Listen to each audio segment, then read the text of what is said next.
What up, you guys? It's your boy the Kryptonian saying here, bringing you a review for One Piece chapter 348. And you heard the intro. Damn!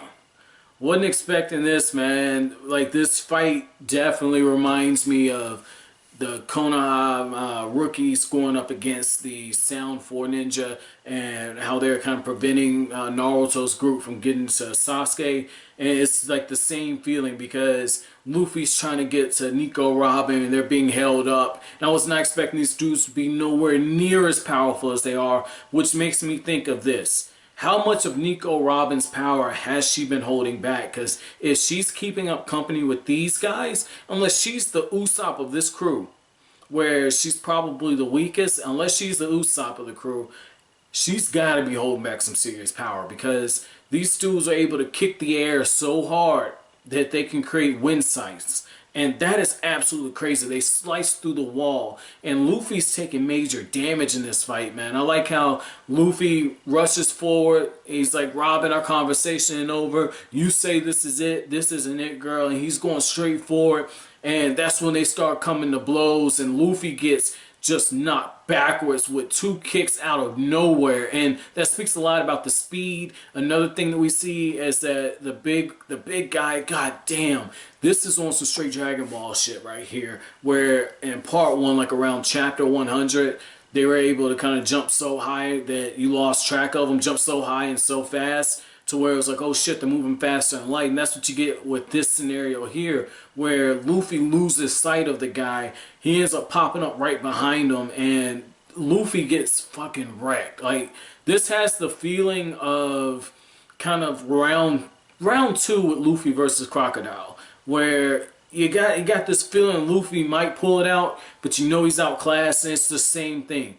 And so I'm looking at this and I'm really wondering how he's going to get out of this, because even with Zoro kind of rushes in and you're thinking, oh shit, okay, Zoro, you know he's going to handle this shit. Zoro's going to get it done, right? And maybe I'm turning into a Zoro fanboy. I don't know. But as soon as he rushed in, he had the sword. I was expecting some straight Rurouni Kenshin stuff where he comes in, throws a few slices, and the other two dudes drop down, and Zoro takes on the main bad guy, and Luffy rushes after Robin. That's what I was expecting reading it, right? Like I said, maybe I'm turning into a fanboy. I don't know.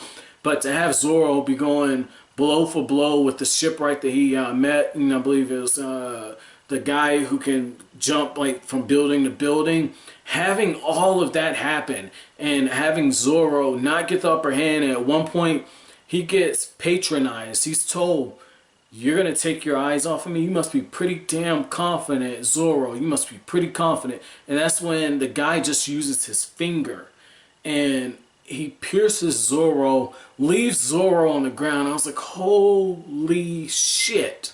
What the fuck is Oda doing? He just took Zoro out in a few panels, and this almost reminds me of what happened when Zoro challenged Mihawk, where he didn't get the upper hand, and you knew Mihawk was holding back, and that's how you get him with this. And it's just like Zoro's body, like, he's getting stitched the fuck up after this. Like, this is, knowing Zoro, he's probably gonna go like 100 chapters without even getting that wound fixed, man. Similar to how he did after the whole fight with Mihawk, and he got to Arlong Park and was just kicking ass. And they're fighting guys who potentially have the strength of 100 men, and they are being knocked out, knocked around, and rightfully so. Nami and Chopper, I thought one of them might rush after Nico Robin. That definitely doesn't end up being the case, because they know if they follow after, they're going to be in for some big shit. Like, they might fuck around and get killed. They're kind of just observing, and you basically got Zoro and Luffy in 5 minutes potentially having to go Khalifa and Lucius, so 4 on 2. So 2 people apiece, and that's not even counting Nico Robin. And the chapter ends off with Lucci looking at him and saying, I'm going to show you one more thing. And it looks like he's undergoing some type of transformation. So I'm guessing he's got a devil fruit. But what I thought was very interesting about all of this is how they're told, look, this place is going to get burned up. It's going to get rid of all the evidence.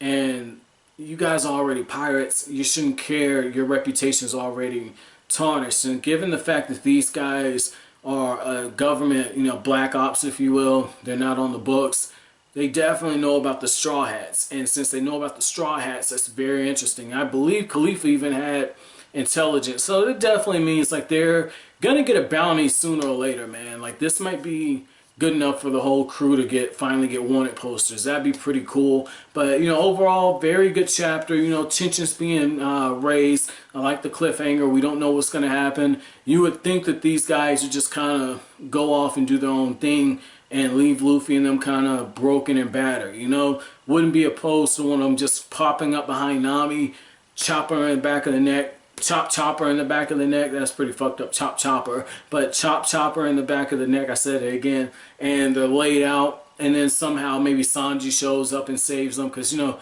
that dude Sanji is out there doing God knows what. He might be in a pub somewhere saying, "Aren't you just beautiful, you wonderful woman, you, with those lovely legs and lovely breasts and lovely butts." I don't know what Sanji's a fan of. I think Sanji's a boob guy. I'm not too sure, but I could definitely see Sanji trying to pick up some chick right now. It's like, there's something really important I'm supposed to be doing. I don't know what I'm supposed to do, but I'll get to it. Let's get back to the boobs. That's what I could picture Sanji doing. But for real though, like, I definitely want to know, is Sanji gonna end up saving these guys some kind of way? And if Zoro and them are getting, Zoro and Luffy, if they're getting bounced around like this, what good can Sanji do? I'm not saying that to put Sanji down, but if I had to say strength-wise and everything, he's probably around the same level as Zoro. He's definitely a smarter fighter than Zoro, I feel. So what could Sanji do at this point?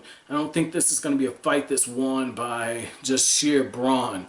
And given the large gap in the power where they say, we've been training our body for years and you're just pirates. I mean, that's pretty damn big, man. That's really fucking huge. But, you know, this is all part of the hero's journey, man. You know, it's still very early on since One Piece is a huge scope. So this wouldn't be phase 2 where the hero starts to face some adversity. This is still Luffy, you know, finding his way in the world. So this is going to be very, very key. My chapter question to you all is going to be, whose defeat was more interesting to you? Like, who caught you more off guard? Was it Zoro or was it Luffy? Who are you surprised the most with how much they struggled, and why were you? But as always, guys, if you like anything I had to say, hit that like button as it really helps out the channel. Don't forget to subscribe if you're new. Don't forget to share. Thank you for watching Kryptonian Saiyan. Have an awesome day, guys.